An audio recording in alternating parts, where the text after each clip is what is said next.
I was sitting in the doctor's waiting room when my phone rang. It was my only daughter, Angela. Her voice sounded strange, almost cold as she said, "Mom, we're going on a trip to Europe tomorrow. I already sold your beach house and your car. We needed the money. Bye." And she hung up just like that. 45 years raising her, sacrificing for her, and she discarded me like garbage. But I took a deep breath and smiled, because there was something my dear daughter didn't know. My name is Antonia Brooks. I'm 71 years old, and until that moment, I thought I knew my daughter. I had become a widow 6 months ago. My husband, Robert, had passed away from a heart attack while we were eating breakfast, just as we had done every morning for 45 years. That morning, he had served me coffee with cream and toast. As always, he had kissed my forehead and said, "Good morning, my love." Those were his last words. Since then, Angela had been more present in my life, or so I believed. She came to visit 3 times a week. She helped me with the funeral arrangements and accompanied me to the grocery store. She even suggested I see a doctor for a general checkup.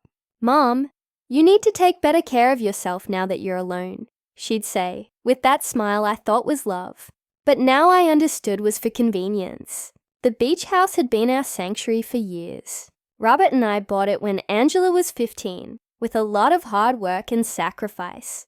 Every summer we'd go there, building memories, celebrating birthdays and Christmases.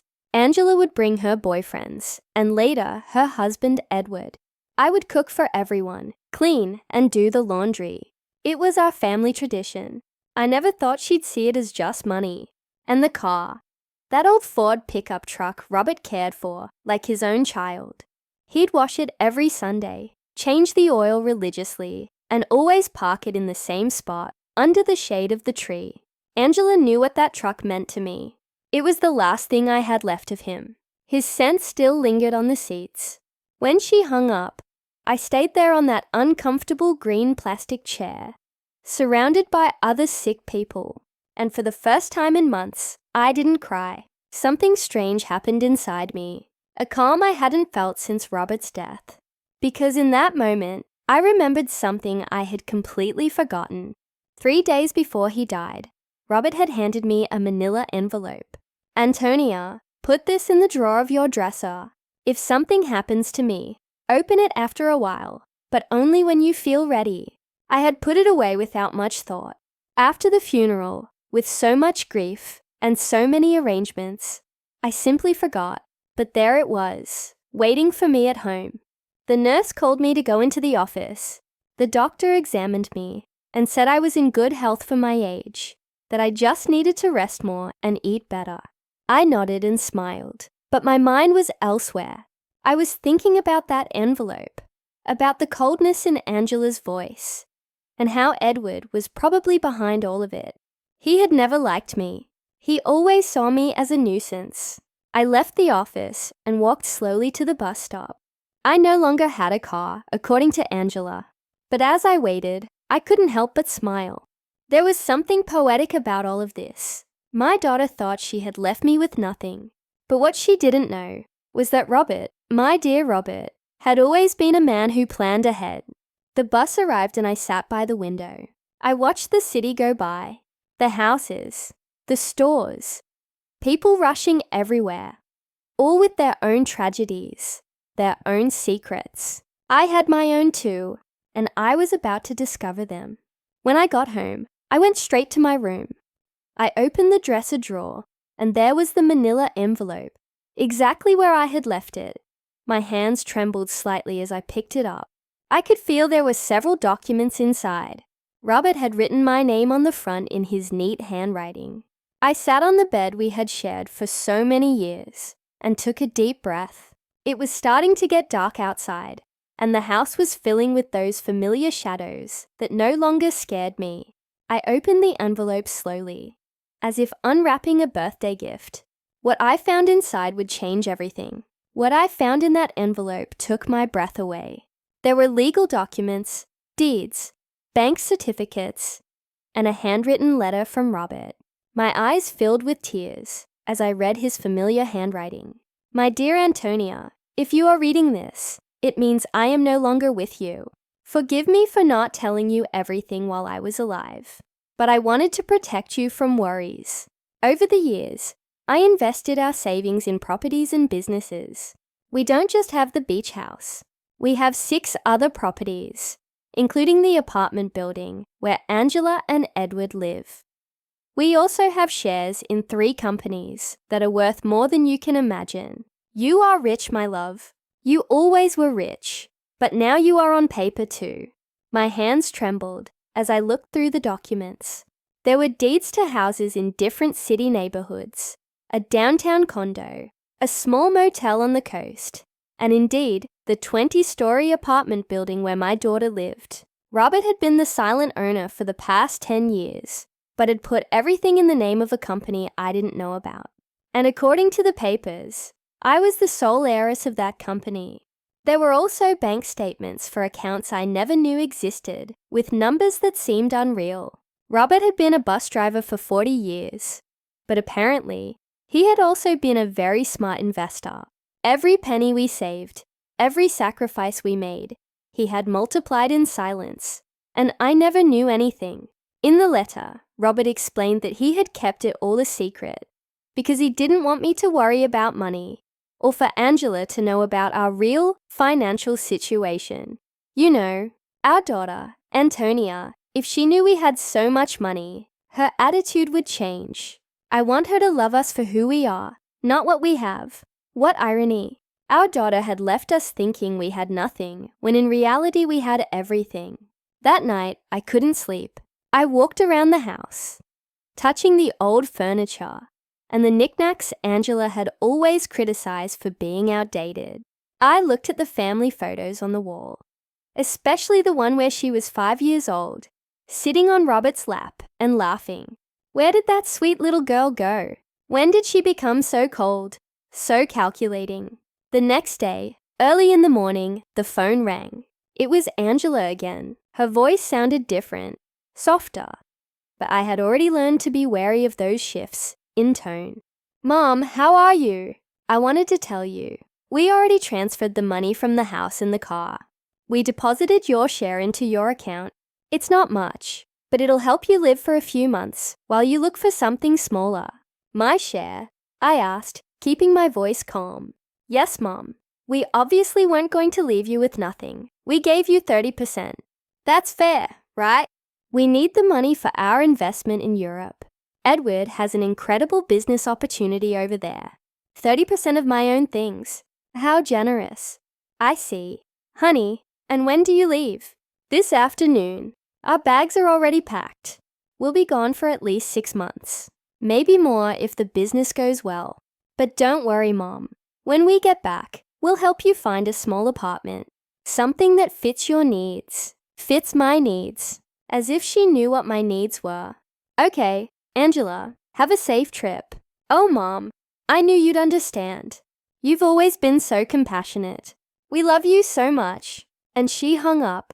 I stood there with the phone in my hand. And for the first time in months, I laughed. I laughed like I hadn't since Robert died. The situation was so absurd. It was comical. My daughter had robbed me, kicked me out of my own house, talked to me with unbearable condescension, and all to fund a European adventure that would probably be a disaster. But what bothered me most wasn't the money. It was the ease with which she had discarded me. 45 years of my life dedicated to her, of sacrifice, of unconditional love, and she had erased me from her life with a 2-minute phone call. That was what truly hurt. I checked my bank account online. Sure enough, they had deposited an amount that probably seemed generous to them, but to me was a mockery. They had sold the beach house for much less than it was worth, likely because they needed the cash quickly, and they had sold Robert's truck for a pittance. That afternoon, from my window, I watched Angela and Edward load their suitcases into a cab. He was carrying 2 huge suitcases. She had a very expensive-looking carry-on bag. I watched them laugh, kiss, and make plans. They looked like 2 teenagers excited for an adventure. They never looked toward my window, never said goodbye. When the cab drove away, I sat in the kitchen with a cup of tea and Robert's documents spread out on the table. I had to make some decisions. I could call a lawyer, reclaim my properties, and get back everything they had taken. But something told me there was a better way to handle this, a more educational way. I called Mr. Peterson, the lawyer who had handled Robert's affairs. He had been at the funeral, had given me his condolences, and had told me to call if I ever needed anything. Well, now I needed him. Mrs. Brooks, it's good to hear from you. How are you? I'm doing well, Mr. Peterson. I need to see you urgently. I found some documents from Robert that I don't quite understand. Of course, you can come to my office tomorrow morning. I'll be there. That night, for the first time in months, I slept soundly. I dreamed of Robert. He was sitting in his favorite chair, reading the newspaper, just like every morning. And when he saw me, he smiled and said, "It's about time, my love."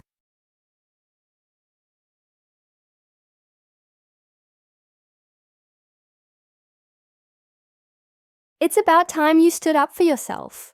I woke up with a strange feeling. It wasn't exactly happiness, but it wasn't the sadness I had felt for so many months either. It was something like determination. For the first time since Robert's death, I had a clear purpose. I was going to get back what was mine, but not in the way Angela expected. The next morning, I got dressed with more care than usual. I put on my wine-colored dress, the one Robert always said made me look elegant.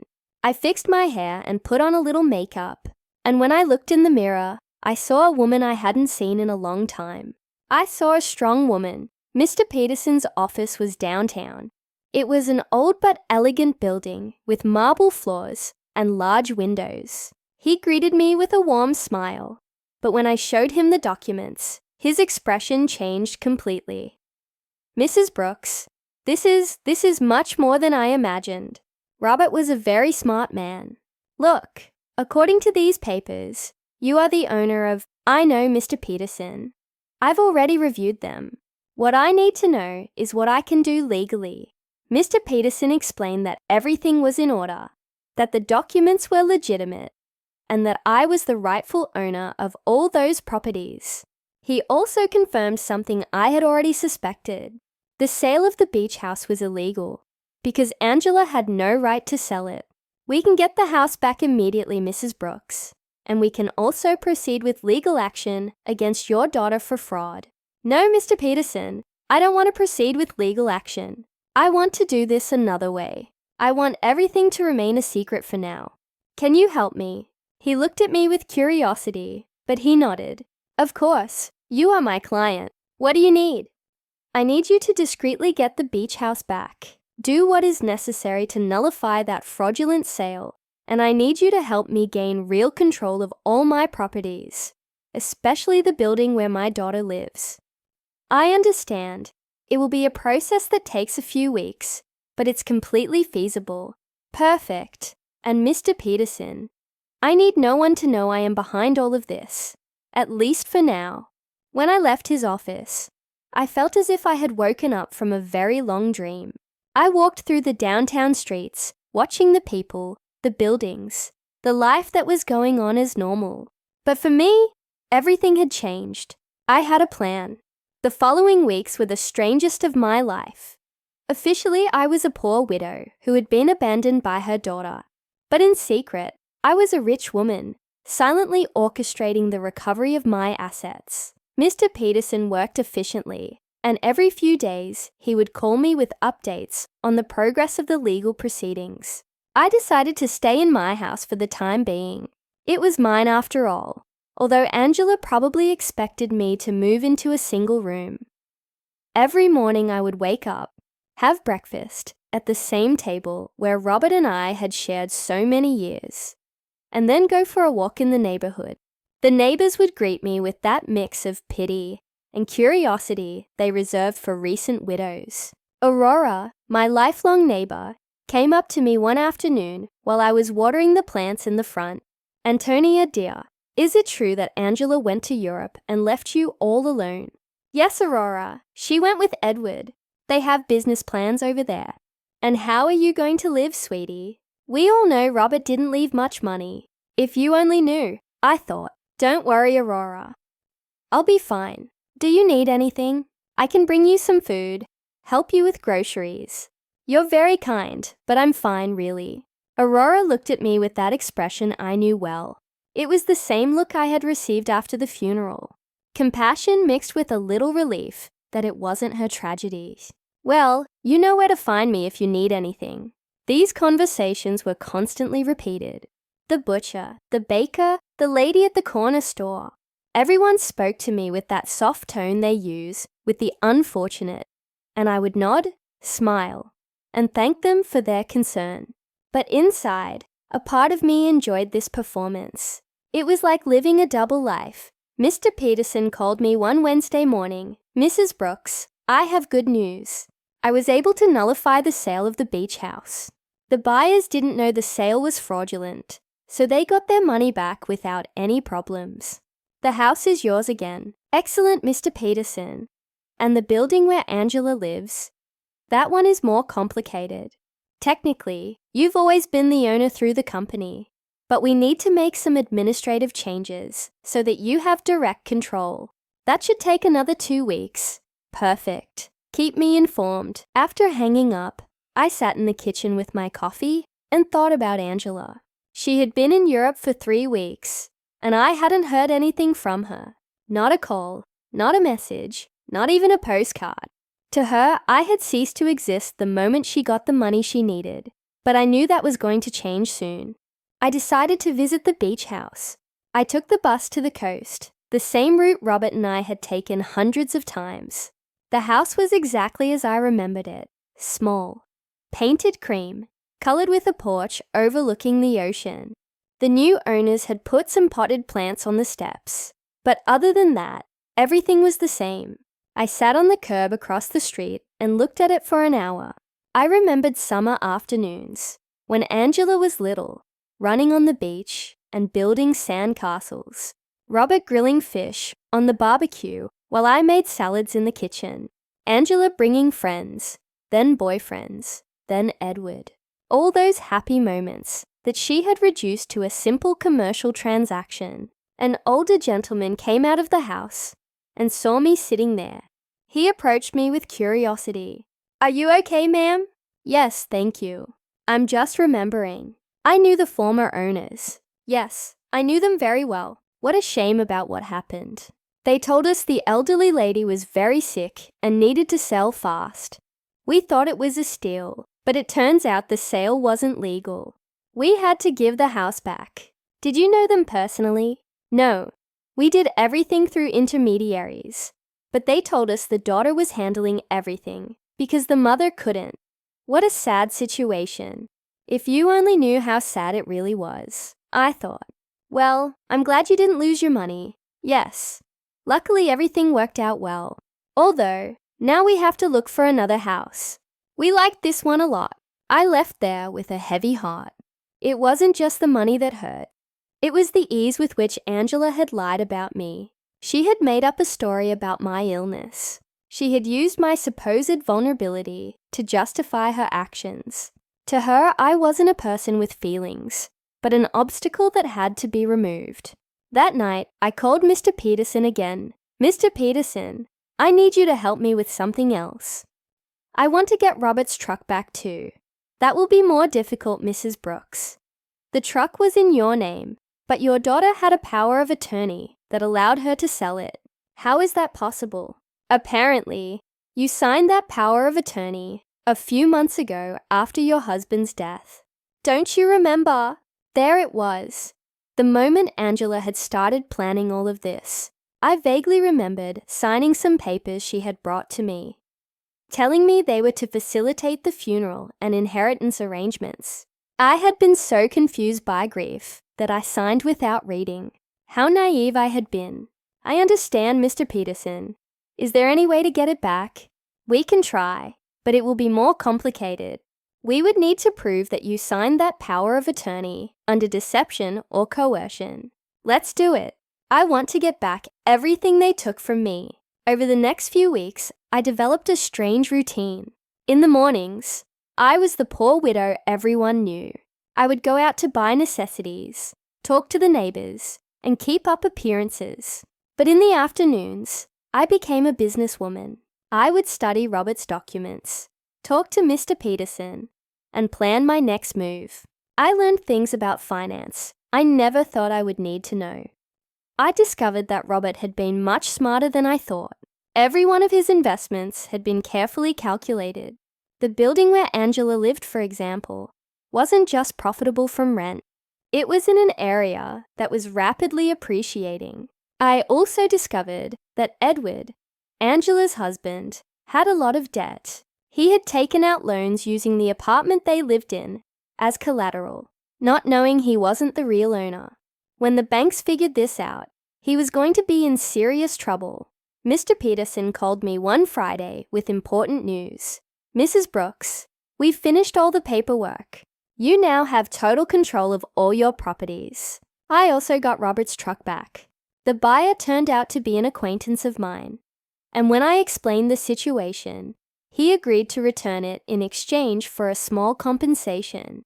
"Excellent work, Mr. Peterson. Now, I need you to help me with one more thing. I want you to send a letter to my daughter." "What kind of letter?" "An eviction notice." There was silence on the other end of the line. "Mrs. Brooks, are you sure you want to do this?" "Completely sure." She decided I wasn't important in her life. Now she's going to find out how important I really am. "I understand. Do you want me to send it to Europe?" "No. I want you to give it to her when she gets back. I have a feeling it's going to be very soon." I wasn't wrong. That same afternoon, Aurora came running to my house with fresh neighborhood news. "Antonia, did you know that Edward is in trouble with the bank? My brother-in-law who works there told me they're investigating some loans he took out, using the apartment they live in as collateral. But it turns out the apartment isn't his." "Really?" "Yes, and it seems Angela didn't know anything."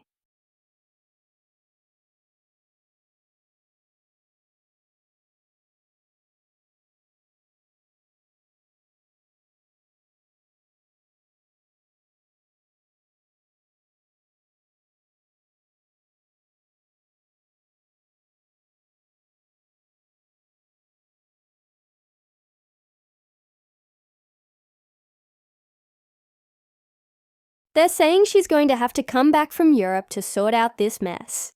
What a complicated situation. Yes. And the worst part is apparently Edward lied to her about the business in Europe. There was no business. He just wanted to escape the debts he had here. Perfect. Everything was working out exactly as I had expected. Angela had trusted Edward, had sacrificed her relationship with me for him, and now she was discovering that he wasn't the man she thought he was. That night, I sat on the porch with a cup of tea and looked at the stars. Robert used to say that the stars were the souls of people who had lived a full life, watching over their families from the sky. If that was true, then he was up there, watching his plan unfold perfectly. "Thank you, my love," I said to the sky. "Thank you for taking care of me, even after your death." The next day, Mr. Peterson called me early. "Mrs. Brooks, I have some news. Your daughter just arrived in the country. She's at the airport alone." "Alone?" "Yes. Apparently Edward stayed in Europe. There are rumors they had a very big fight." "I see. Did you send the letter?" "I'm going to send it today. She should receive it tomorrow." I hung up the phone and stood there in the kitchen, feeling a mix of nervousness and anticipation. After so many weeks of silent planning, the moment for the first real move had finally arrived.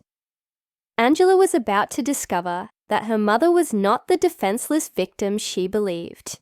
Angela arrived at her apartment on Tuesday night.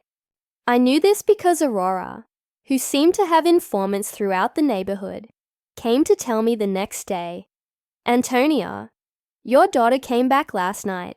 I saw her go in with one suitcase, but she looked terrible, pale, with dark circles under her eyes, as if she had been crying the whole flight. Alone, completely alone, and something strange, Antonia. When the doorman asked her for the keys, she didn't have them. She had to ask the superintendent to let her in with the emergency copy. Interesting. Edward had the keys, which meant he had probably decided not to come back. Or maybe Angela had discovered something about him and had fled. In any case, my daughter was back, and very soon, she would receive my little welcome gift. Mr. Peterson called me that same afternoon. Mrs. Brooks, the letter was delivered an hour ago. The doorman confirmed that your daughter received it in person. Perfect. How long did we give her? 30 days to vacate the apartment as per legal standards. But Mrs. Brooks, are you sure you want to do this? She is your daughter after all. Mr. Peterson, my daughter kicked me out of my own house with a 2-minute phone call. She sold my things without asking. She treated me like garbage. Now she's going to learn that actions have consequences. I understand. I just wanted to make sure you had considered all the implications. Mom, she said, and for a moment I thought she was going to hug me, but she stopped as if she suddenly remembered how things had ended between us. Come in, honey. Do you want some coffee? Yes, please. We sat in the kitchen at the same table where I had read Robert's documents weeks ago. Angela looked small in that chair, lost, just like when she was a child, and came to tell me about her school problems. Mom, I'm so sorry for the way I left. I know I didn't treat you well. It's in the past, honey. No, it's not. I treated you badly. I said horrible things, and now her voice broke. Now I have no one. What happened with Edward? He left with a 25-year-old hotel waitress in Paris. It turns out there was never any business in Europe. It was all a lie. He just wanted to escape the debts he had here and use the money from the sale of your house to fund his adventure. All the debts? Yes, Mom. So many debts. It seems he had been taking out loans for years, using the apartment we lived in as collateral. But now I find out he wasn't the owner of the apartment. How is that possible? Here was my opportunity. I don't know, honey. Property matters are very complicated. The problem is that now the banks are coming after me for his debts. They say since we were married, I'm also responsible. And on top of that, this eviction notice. Mom, I don't know what to do. I don't have money. I don't have a job. I don't have anywhere to live. She started to cry, real tears of genuine desperation. And for a moment, my mother's heart softened. I wanted to hug her, console her, tell her everything would be okay. But then I remembered the coldness in her voice when she called me from the doctor's office, the ease with which she had discarded me, the way she had talked to me as if I were a burden. Did you talk to a lawyer about the letter? I don't have money for a lawyer, Mom. We spent all the money in Europe. Edward took what little was left when he ran off with that woman. So, what are you going to do? I don't know. I thought maybe I could stay with you for a while, just until I find a job and can get a small place to live. There was the question I had been waiting for. After kicking me out of my own house, after selling my things, after treating me like garbage, she now wanted me to rescue her. She wanted the poor widow she had created to save her from the consequences of her own actions. Of course, honey, this will always be your home. Angela looked at me with surprise, as if she hadn't expected it to be so easy. Really, Mom, after everything that happened, you are my daughter, Angela. That will never change. She got up, and this time she hugged me. It was a desperate hug from someone drowning and clinging to the only thing they can find. I hugged her back too, but not with the unconditional love from before. Now there was calculation in my embrace. Strategy. Thank you, Mom. I promise I'll find a job soon. I won't be a burden. Don't worry about that now. Rest, recover, and then we'll see what your options are. Angela left that afternoon to get some things from her apartment. I stayed in the kitchen, thinking about how easy it had been. She had come to me exactly as I had planned. Broken, desperate, with no options. And best of all, she suspected nothing. To her, I was still the poor abandoned mother who needed her compassion. But this was only the first part of my plan. Having her live with me would give me the perfect opportunity for the next phase. I was going to let her settle in, feel safe, and believe she had found a refuge in my house. And then, when she least expected it, I was going to teach her the difference between being poor by choice and being poor by consequence. That night, I called Mr. Peterson. Mr. Peterson, I need you to do something else for me. Tell me, Mrs. Brooks, I want you to investigate Edward's debts. I want to know exactly how much he owes to whom, and what legal options I have to separate them from my daughter. That will take time, but it's feasible. Perfect. And Mr. Peterson, I want you to keep this in absolute secret. No one can know I am behind this investigation. Of course, Mrs. Brooks. May I ask what your final plan is? My plan, Mr. Peterson, is very simple. I'm going to save my daughter, but first she has to understand what it truly means to hit rock bottom. When I hung up, I poured myself a glass of the wine Robert had been saving for special occasions. It had been a long time since I'd had a special occasion like this one. The game had begun, and for the first time in months, I had all the good cards in my hand. Angela moved into my house the next day. She arrived with 2 suitcases and a cardboard box, all that was left of her previous life. I watched her unpack in her old room, the same one she had slept in during her teenage years, and I could see the humiliation in every one of her movements. She had gone from living in a luxury condo to taking refuge in her childhood bedroom. "Mom, I found this in the apartment," she said, showing me a manila envelope. It was among Edward's things. "It has your name on it." It was another one of Robert's envelopes. My heart sped up, but I kept my composure. My name? How strange. Yes, look. She showed me the envelope. Indeed, it had my name written on it in Robert's handwriting. But this envelope was different from the one I had found in my dresser. This one was smaller, newer. Maybe Edward found it among Dad's things when he died and forgot to give it to me. Angela said, "It's possible. Can I see it?" I opened the envelope in her presence. Inside was a short letter and a small key. The letter said, "Antonia, if you are reading this after having received the main envelope, it means our daughter is going through a difficult time. This key opens a safety deposit box at the Central Bank downtown branch. The number is 247. There is something there that can help you help her, but use it wisely. With eternal love, Robert." Angela read the letter over my shoulder. A safety deposit box. Dad had a safety deposit box. I had no idea. I didn't either. I lied. "Your father never told me about this. Do you think we should go see what's in there?" "I don't know, honey. Maybe it's better to leave things as they are." "But Mom, maybe there's something important in there. Documents or, I don't know, maybe something valuable that can help us." The desperation in her voice was palpable.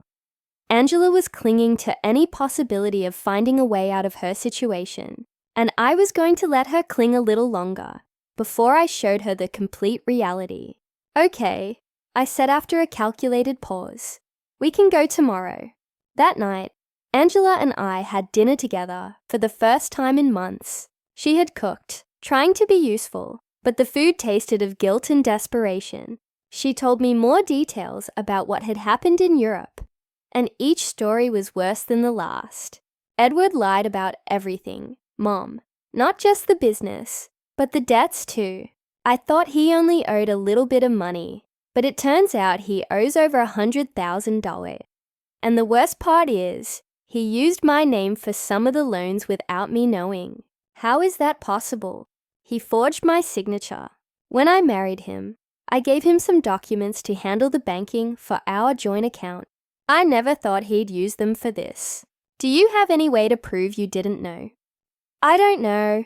It's all so complicated. The banks say that since we were married, I'm responsible for all his debts anyway. And the divorce, I don't even know where Edward is now. He just disappeared. His phone is disconnected. He doesn't answer emails. Nothing. It's as if he vanished. Perfect. Edward had run away like the rat he had always been. leaving Angela to face the consequences of her actions alone. In a way, he had done me a favor. Now my daughter was experiencing exactly what I had felt when he abandoned me. Betrayal by someone she had completely trusted. I'm so sorry, honey. I didn't know things were so bad. I didn't either, Mom. I thought Edward loved me, that we were going to build something together. But it turns out I was just an easy way for him to get money and documents. Angela started to cry again. How could I have been so stupid? How did I not realize who he really was? It was tempting to tell her that I had seen the signs from the beginning, that I had tried to warn her that Edward never seemed trustworthy, but that would have broken my facade as a compassionate and vulnerable mother. Love can be blinding sometimes, honey. Don't blame yourself. But Mom, I didn't just ruin my life. I ruined yours too. I treated you horribly. I took your house, your truck, your things, and all to give to a man who abandoned me at the first opportunity. Now we're two poor women trying to survive because of me. It's in the past, Angela. We'll be okay. No, it's not.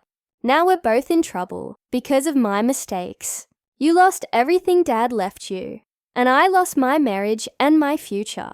We're two poor women trying to survive. If she only knew, I thought that at this very moment, I had more money than she could possibly imagine, that I was the owner of the building where she lived, that I could solve all her problems with a single phone call. But it wasn't time yet. The next day, we went to the bank. Angela was nervous, hopeful. I maintained my act as a confused widow who didn't understand much about finance. The bank employee led us to the safety deposit boxes, verified my ID, and opened box number 247. Inside were jewels, many jewels, rings, necklaces, bracelets, earrings. I recognized some pieces as heirlooms from Robert's family. Others were completely new to me. There was also a letter explaining the origin of each piece and its approximate value. Angela gasped, "Mom, this must be worth a fortune." "You think so?" "Yes. Look at this emerald in this pearl necklace." "Mom, Dad saved a treasure here." According to Robert's letter, the jewels were worth approximately $200,000. It was a significant amount, but it was nothing compared to the rest of my assets. It was like finding a few coins under the sofa when you have $1 million in the bank. "What do we do with this, Mom?" "I don't know, honey. They're family memories." "But Mom, we could sell some of the pieces.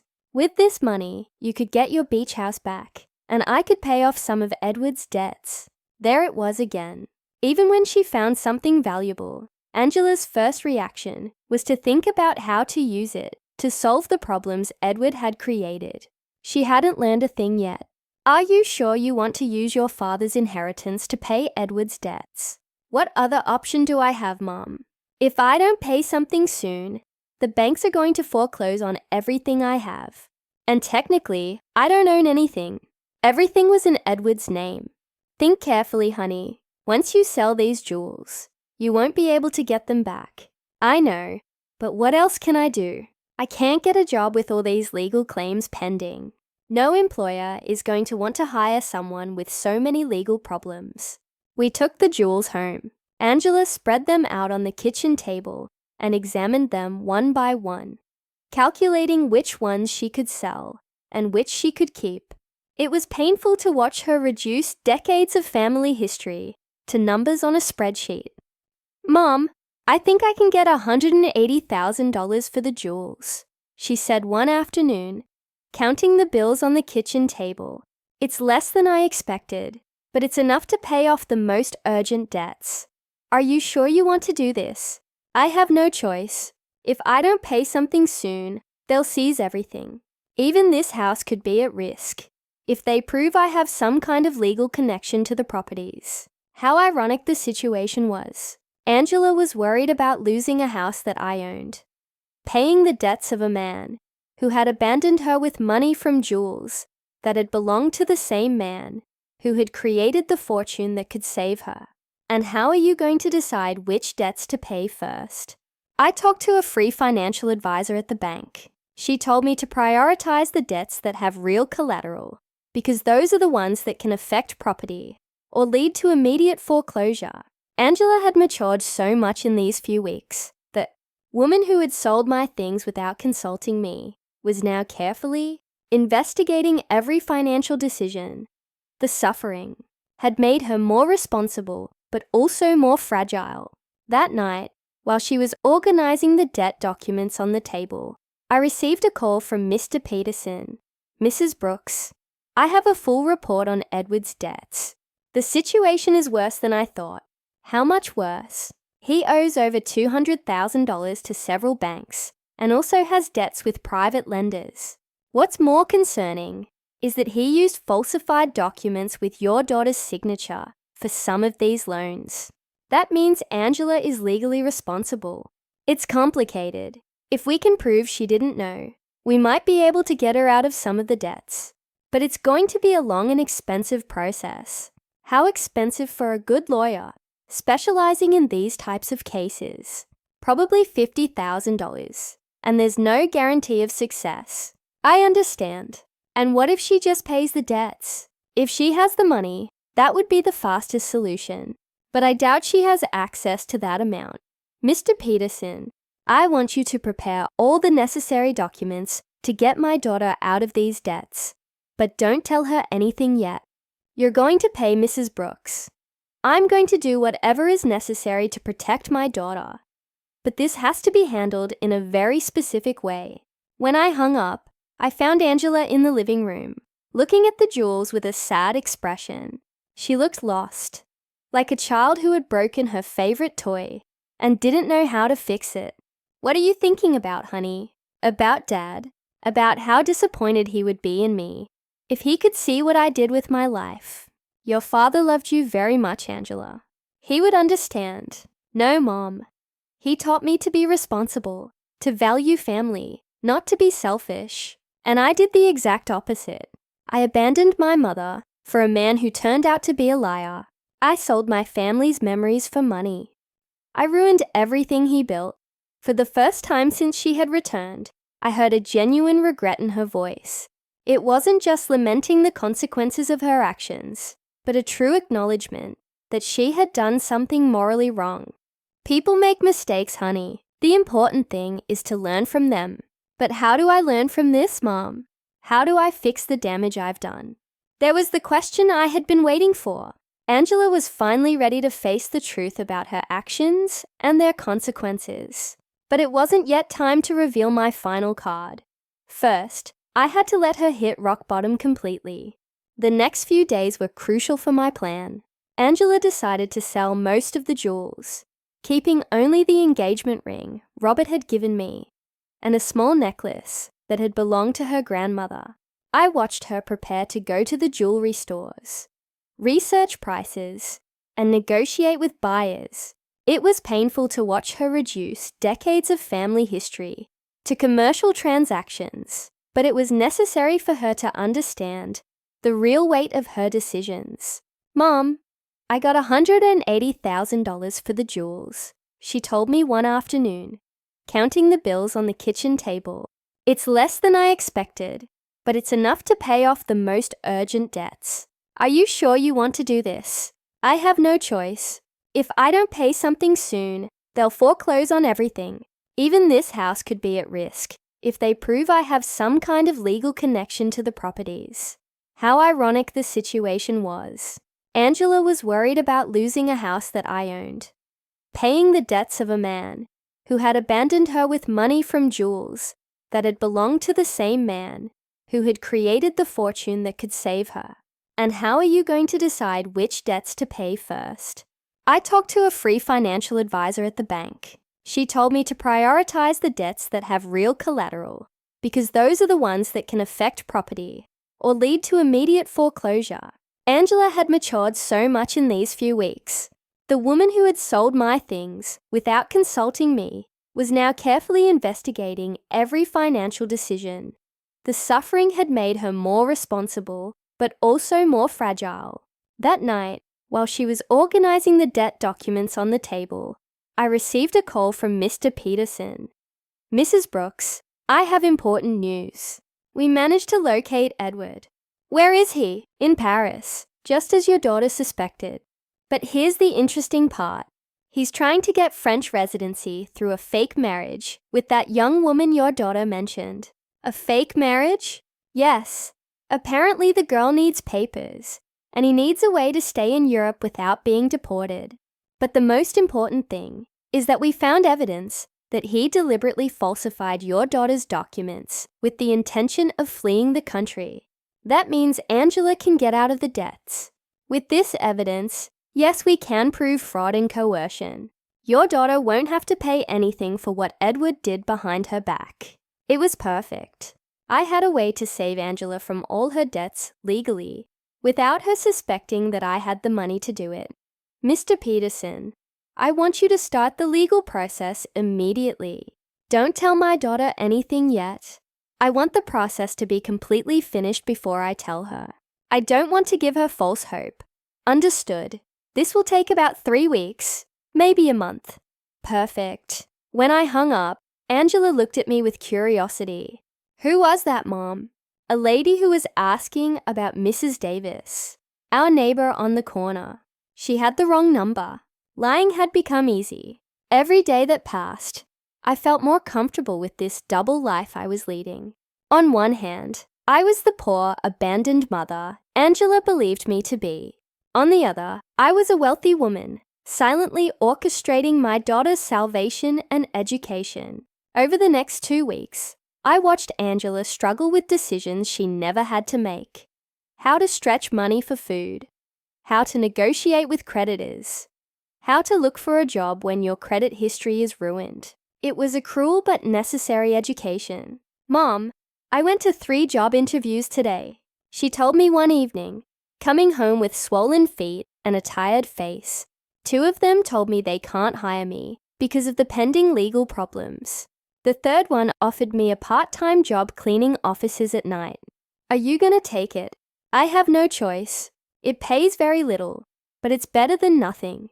And I can work at night, so I can keep looking for something better during the day. Seeing my daughter, who had lived a comfortable life for over 40 years, preparing to clean offices at night, broke my heart. But it also filled me with pride. She was finally facing reality, without expecting someone else to solve her problems. Are you sure you can handle so much physical work? I'll have to learn. I can't keep being a burden to you, Mom. It's bad enough that you're letting me live here for free. This is your home, Angela. No, Mom. This is your home, and I'm here because of your generosity. But I'm not going to take advantage of it forever. One night, while Angela was on her first cleaning shift, Aurora came to visit. She sat in the kitchen with me, drinking tea and looking at the family photos on the walls. Antonia, I have to ask you something. Did you know Angela was going to come back in these conditions? What do you mean? Well, when she left, she seemed so sure of herself, so arrogant. She talked about the great life she was going to have in Europe, about how successful Edward was. And now she's back, completely broken, working a cleaning job, living with you again.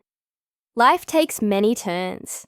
Aurora, yes, but there's something else. I've been watching Angela these days, and she looks different. Not just sad, but humble, as if she learned something important. Aurora had always been very perceptive.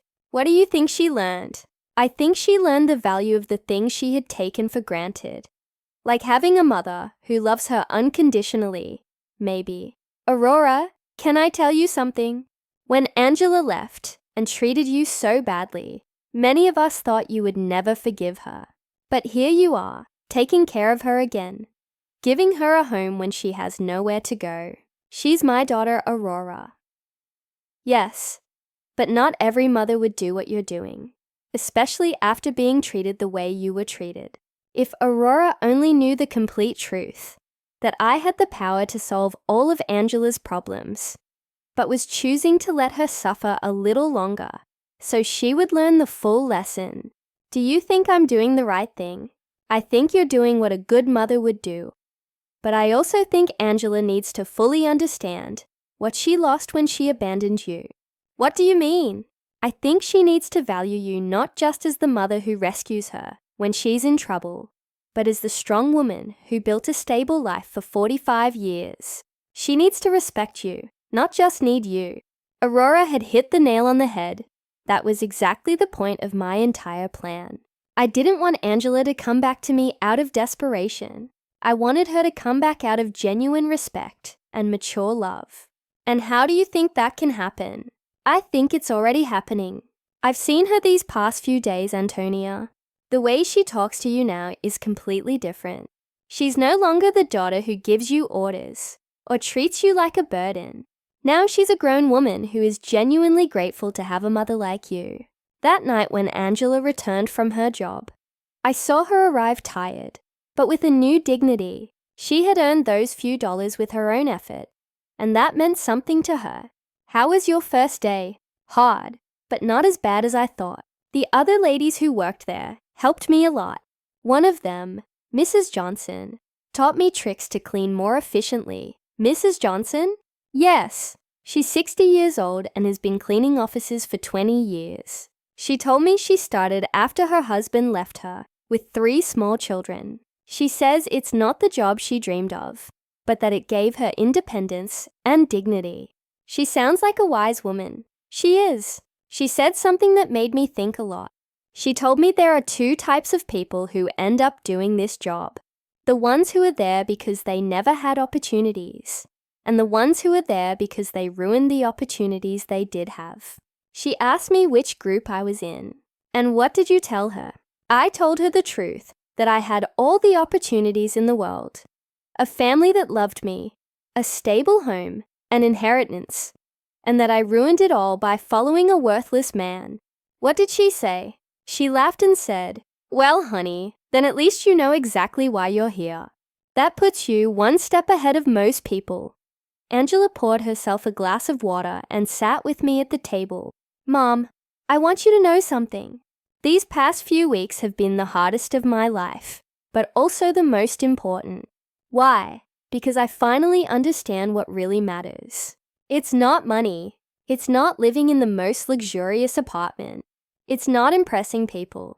It's having people who genuinely love you, who are there when everything falls apart." Angela, no.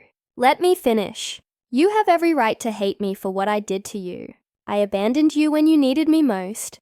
I took everything Dad left you. I treated you as if you were a nuisance. And now I'm here again expecting you to forgive me and take care of me. I already forgave you, honey, but I haven't forgiven myself, and I won't until I prove that I've truly changed, that I've learned from my mistakes. Mr. Peterson called me the next morning. "Mrs. Brooks, I have excellent news. The legal process is almost complete. We can get your daughter out of all of Edward's debts." It was time. After weeks of watching Angela struggle, work, and reflect on her mistakes, the moment had finally arrived to show her that she had never been alone, that she had always had someone quietly watching over her. "Mr. Peterson, I want you to organize a meeting. It's time for my daughter to know the whole truth." Mr. Peterson arranged the meeting for Friday morning at his office.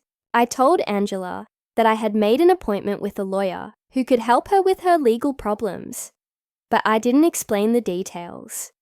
She agreed to come, although she was nervous about the cost of the consultation. "Mom, I don't have money to pay a lawyer. I barely have enough to cover basic expenses." "Don't worry about that now, honey. Let's just hear what he has to say." We arrived at Mr. Peterson's office on time. Angela had dressed in her best clothes, which now looked a little big on her thinner body. She was nervous, wringing her hands, expecting another piece of bad news on her endless list of problems. Mr. Peterson greeted us with his usual professional smile. "Mrs. Brooks, Miss Brooks, thank you for coming." "Thank you for seeing us," Angela replied. "Although I should warn you that my financial situation is very complicated and I probably can't afford high fees." "That's exactly what we're going to talk about," Mr. Peterson said, exchanging a look with me. "But first, I need you to review these documents." Mr. Peterson handed Angela a thick folder. She opened it and began to read, her expression gradually changing from confusion to surprise. I don't understand. These documents say that Edward forged my signature, that there is evidence of fraud, that I am not responsible for the debts. That's right. We have been investigating your case for the past few weeks. We found enough evidence to prove that you were a victim of identity fraud. But how is that possible? Who paid for this investigation? I don't have money for this. Mr. Peterson looked at me. It was my moment. Angela, there's something I need to tell you. What, Mom? I took a deep breath. After weeks of acting, I was finally going to reveal the truth. Your father left me more than you knew. Much more. What do you mean, Mr. Peterson? Show her the other documents. Mr. Peterson took out a second folder and handed it to Angela. This time, the documents were the property deeds, the bank statements, the investment certificates, the entire fortune Robert had built in secret. Angela read in silence for several minutes. Her face went through a complete range of emotions: confusion, disbelief, shock, and finally comprehension. Mom, this says you are the owner of the building where I lived. Yes, and that you have other properties, bank accounts, investments. Yes. This means that when I sold the beach house, it was my house, and the sale was fraudulent. I already got it back. Angela stared at the papers, trying to process the information. How long have you known this? Since the day you called me from the doctor's office. You knew all this when I came back from Europe asking for help. Yes. You knew you could solve all my problems when you saw me crying every night. Yes. There was a long, tense silence. Angela closed the folders and looked directly into my eyes. Why, Mom? Why did you let me suffer when you could have helped me? This was the question I had been waiting for weeks. Because you needed to learn something. You couldn't learn any other way. What? You needed to learn the value of the things you had lost. The value of family, of respect, of responsibility. When you abandoned me, it wasn't just money you took from me. It was dignity. It was love. It was trust. Angela started to cry, but they weren't tears of self-pity, like the ones she had shed during these weeks. They were tears of deep understanding. I abandoned you when you needed me most. Yes, I treated you like garbage. Yes, and you saved me anyway. Yes, but not in the way you expected. I didn't save you by giving you money so you could keep making the same mistakes. I saved you by letting you hit rock bottom, so you could learn to save yourself. Mr. Peterson discreetly intervened. Miss Brooks, your mother has paid all the legal expenses to free you from Edward's debts. She has also recovered all the properties that were sold fraudulently. You are completely free of legal problems. And the cleaning job I got. You can quit if you want, I said. But I hope you don't. Why? Because that job is teaching you something you never learned when everything was easy. It's teaching you the value of your own effort, the dignity of honest work, the importance of valuing every dollar you earn. Angela wiped her tears and looked at me with an expression I hadn't seen in years. It wasn't the look of a daughter who needs her mother, but the look of a grown woman who respects another woman. Do you forgive me, Mom? I forgave you a long time ago, honey. The question is, can you forgive yourself? I don't know if I can. I did unforgivable things. People make mistakes, Angela. The important thing is what we do after we recognize those mistakes. Mr. Peterson left us alone in his office for a few minutes. Angela and I sat in silence, processing everything that had happened. Mom, I want you to know something. Even if you didn't have all this money, even if you were really the poor widow I thought you were, I would have learned the same lesson. What lesson? That there is nothing more valuable than having someone who loves you unconditionally. During these past few weeks, the only thing that kept me sane was knowing I had a home with you. That no matter how much I had ruined my life, you were still my mother. That will never change, Angela. I know, but I also know that I can never take that love for granted again. I have to earn it every day with respect, with gratitude, with actions, not just words. We left Mr. Peterson's office with a completely new relationship, We were no longer mother and daughter, united by blood and habit. We were two grown women who had chosen each other after going through the most difficult test imaginable. The following weeks were about rebuilding, but not the kind Angela expected. Even though she now knew I had enough resources to solve all her problems, she decided to keep her night cleaning job. "Mom, I need to finish what I started," she told me one afternoon as she was getting ready for work. "I can't just go back to a comfortable life as if nothing happened." "Are you sure?" "You don't have to punish yourself forever. It's not a punishment. It's a way of remembering who I was and who I want to be now." I watched her put on her work uniform. Something unthinkable a few months ago when she lived in the luxury condo with Edward. But there was something different in her posture, in the way she moved. She was no longer the broken woman who had arrived crying at my door. She was someone who had found dignity in honest work. Aurora came to visit me that afternoon, as she had done every few days since Angela had returned. "Antonia, there are some very strange rumors going around the neighborhood." "What kind of rumors?" "People are saying that you're not as poor as we all thought. Someone saw Angela leaving a very elegant lawyer's office downtown, and then they saw her paying off all her debts at the bank." "People talk a lot, Aurora." "Yes, but they're also saying you got your beach house back, and that somehow you managed to solve all of Angela's legal problems. That costs a lot of money, Antonia. Aurora knew me too well to fool her for long." "What do you want to know exactly?" "I want to know if my friend of 40 years has been lying to me about her situation." I poured myself a cup of tea and sat across from her. It was time to be honest with someone else. Robert left me more than anyone knew. "Aurora, much more." "How much more?" "Enough so that Angela and I never have to worry about money again." Aurora was silent for a moment, processing the information. "And why did you pretend to be poor all these months?" "Because I needed Angela to learn something she couldn't learn any other way." I told her the whole story. Angela's cruel phone call, my plan of silent revenge, the weeks of watching her hit rock bottom, and finally the revelation in Mr. Peterson's office. "Antonia, that is brilliant and terrible at the same time." "Terrible." "Yes, because you let your own daughter suffer when you could have helped her immediately. But also brilliant because I understand why you did it." "You do?" "Yes. Angela needed to learn the value of the things she had lost.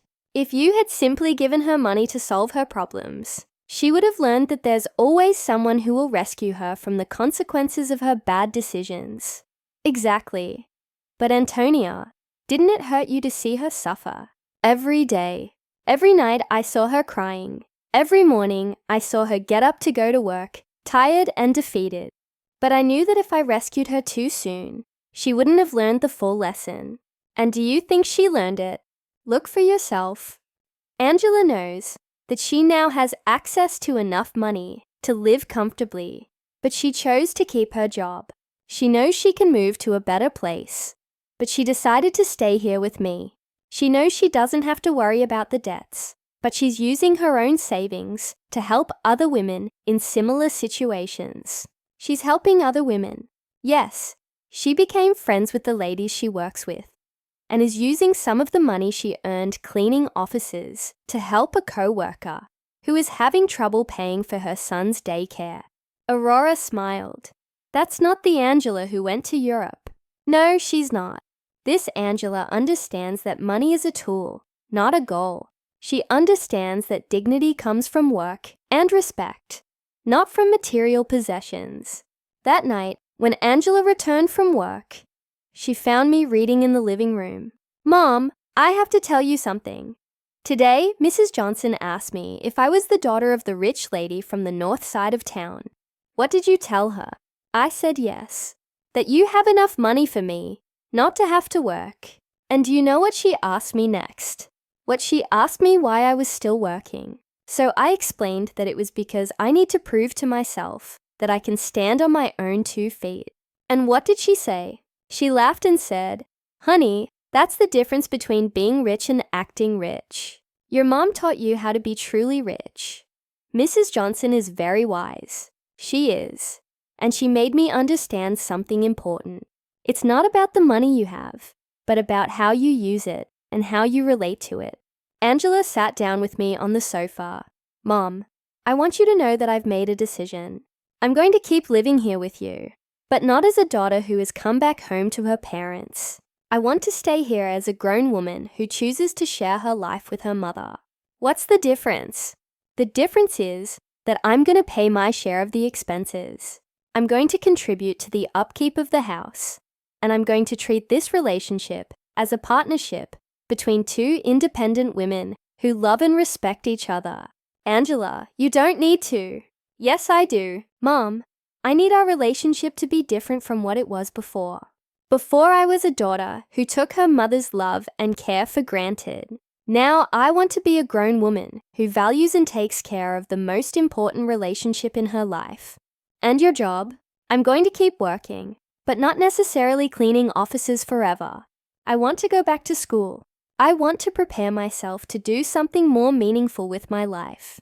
But I want to do it step by step, earning every opportunity. Do you have any idea what you want to study? Yes, I want to study social work. These past few weeks have taught me how many people are going through difficult situations without having anyone to support them. I want to use the resources we have to help other women who are going through what I went through. It was perfect. Angela had not only learned to value what she had, but she had found a way to use her experience for something constructive. And what about Edward? Mr. Peterson told me he was arrested in France for the fraudulent marriage. He's going to be deported soon. But honestly, Mom, I don't care anymore. That part of my life is over. You don't feel any resentment? No, Edward did me a favor without even knowing it. If he hadn't abandoned and betrayed me, I never would have hit rock bottom. And if I had never hit rock bottom, I never would have learned to truly value what I have. That night, for the first time in months, I went to bed completely at peace. My plan had worked perfectly. Angela had not only learned the lessons she needed to learn, but she had emerged from the experience as a stronger, wiser, and more compassionate person. Robert would have been so proud.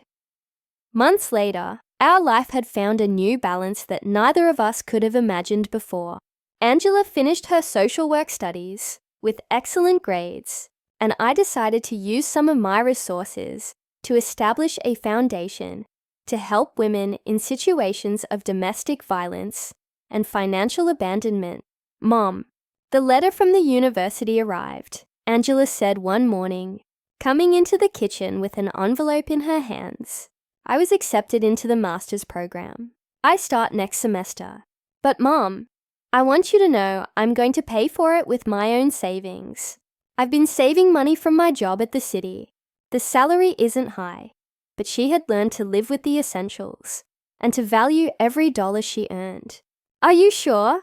We can easily afford the master's program. I know, but I need to do it on my own. It's part of who I am now. Aurora came to visit that afternoon, as she had done every Friday for the past few months.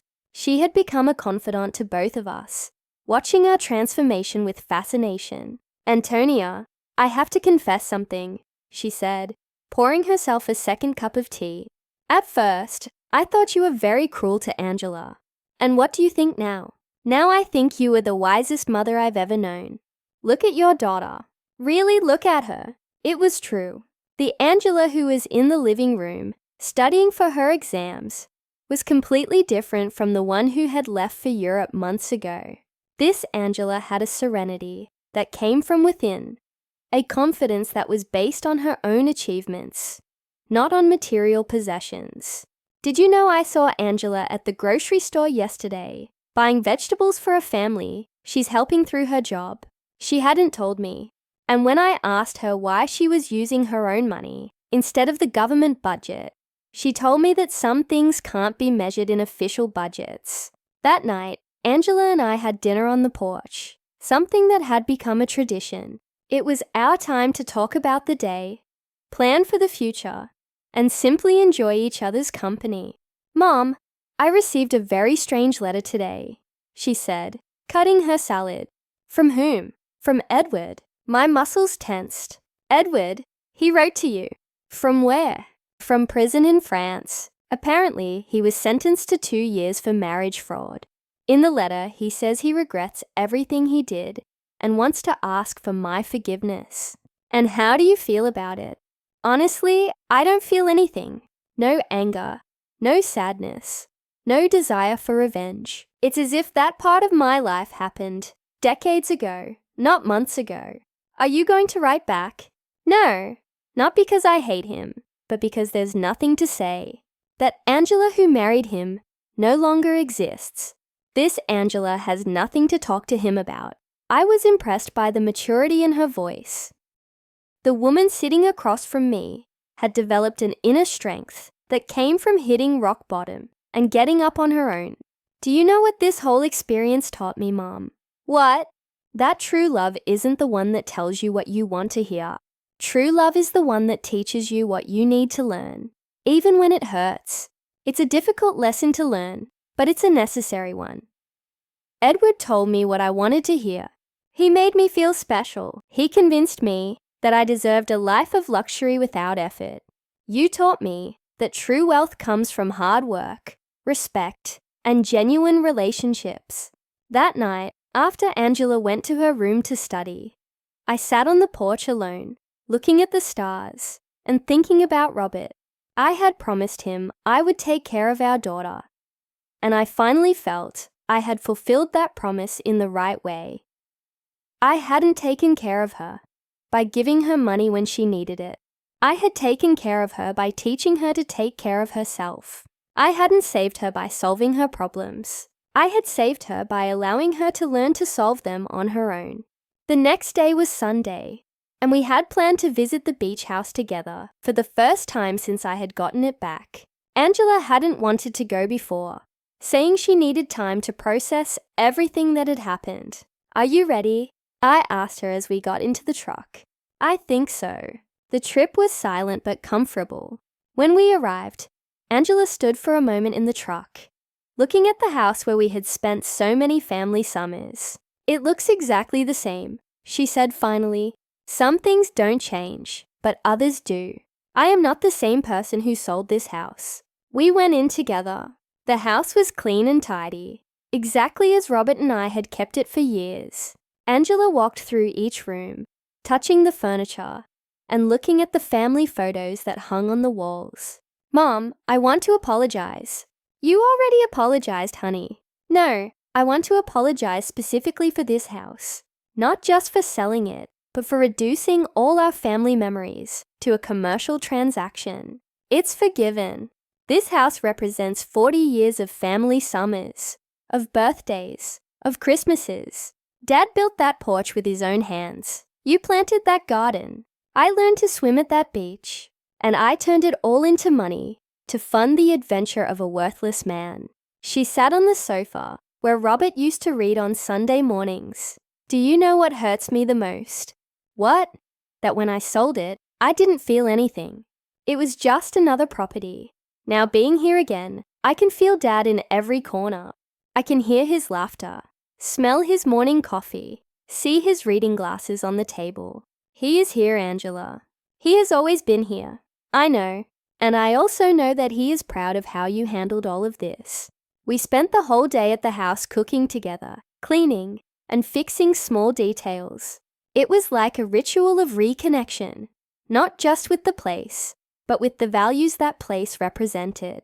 When the sun began to set, we sat on the porch Robert had built, looking at the ocean. Mom, I have a proposal. What is it? I want us to turn this house into a temporary shelter for women who are leaving situations of domestic violence, a place where they can stay while they rebuild their lives. It was the perfect proposal. Robert would have loved the idea that his beach house would serve to help other families. I think that's a beautiful idea, honey. We can use some of the foundation's resources to maintain it, and I can oversee the program through my job. Are you sure you want to turn our family sanctuary into that, Mom? The best sanctuaries are the ones that are shared. Dad always said that a house isn't truly a home until it opens its doors to other people who need love. He was right. Robert had always been generous with our home. inviting relatives, friends, and neighbors who needed a place to stay. We returned home that night with a new project and a completely renewed relationship. We were no longer mother and daughter united by obligation or need. We were two women who had consciously chosen to build a life together, based on love, respect, and a common purpose. That night, before falling asleep, I spoke to Robert in silence. We did it, my love. Our daughter finally understood what truly matters. And for the first time since his death, I felt he answered me. I always knew you would. You're both stronger than you think. Justice had arrived not as revenge, but as education, not as punishment, but as transformation. And in the end, we had both gained something much more valuable than money. We had gained an authentic relationship, built on a solid foundation that no future crisis could destroy. Did you like my story? And which city are you listening from? Let's meet in the comments. If you liked the story, you can support me by sending a super thanks, so I can keep bringing more stories like this. Thank you so much for your sweet support. I'm looking forward to your comments on the story. On the screen, you can see 2 new life stories that I highly recommend. There's so much more on my channel. Don't forget to subscribe. See you in the next life story. With love and respect.